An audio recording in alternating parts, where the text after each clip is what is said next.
どうも皆さんこんにちは、咲夜です。リリーです。いやはや、大変長らくお待たせしております。半年に1本と言ってて、もう4ヶ月近くが経とうとしているもんね。まあでも今回で、紹介する車両は全部紹介できると思うので、早速ご紹介していきますね。あれ、レール処分したんじゃなかったっけ？処分はしましたが、これ固定レイアウトで釘外せなかったんですよね。ああなるほど、だから仕方なく持ってるってことだね。仕方なくは余計ですよ。それはそうと、車両を見せていきますよ。まずは20系と14系、どちらも寝台客車として活躍した車両ですね。ヘッドマークかな？だいぶハゲてきていて何の列車かわからないね。顔のタイプが何種類かあることも自慢の一つ、ですかね。そんなこと自慢にならない気が。で、なんかあったから引っ張り出してきた、貨車の予発線、調べてみると、なかなかいい車両なんだとか、何に使うんだか、で、20系にはもう一種類ありまして、こちらは先ほどとはツヤとかが全然違います。さっきの場合は焦げてたりハゲてたり、自作感満載だったもんね。ところでなんで切り離してるの？理由は単純、連結器が違うんです。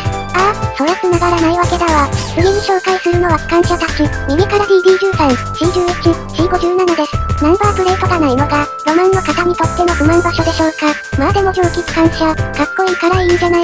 まあ、C もいいけど私は D が好みかな。そんな蒸気機関車に負けずに繰り出したのはこの車両たち。EF65、EF30、DD54、DE10、DD51 です。随分古い機関車をお持ちのようで、EF30 のパンタ、まだ売ってたら付け替えてもいいと思うけど、付け替えたところで走らせなかったら意味ないですけどね。からの EF58 が3両、58とはまた懐かしい。私大きい窓の58が好みなんだ。58は歴史ある電気機関車ですから、好きになる理由もわかりますね。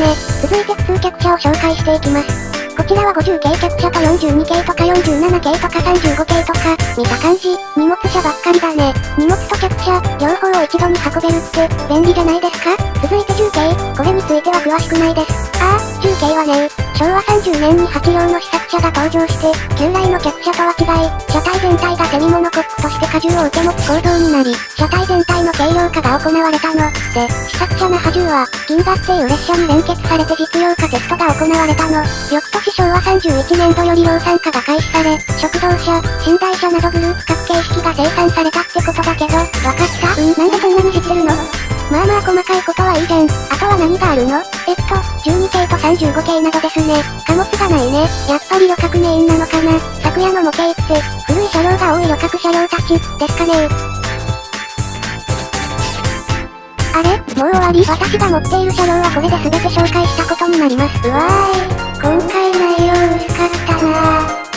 走行させるにはレンタル借りるか、また集め直しですよ。レールだの制御機だの。ちなみに集め直すとしたら、トミックスと加藤、どっちから始めるつもり？加藤ね、助演化関係で加藤を選びたいわ。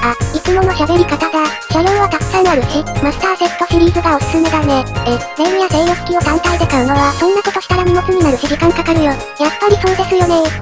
また後で考えようか。ひとまず今は動画閉める？はい、了解しました。ということで皆さん、最後までご視聴いただき、ありがとうございました。次回がありましたら、ゆっくり見に来てくださいね。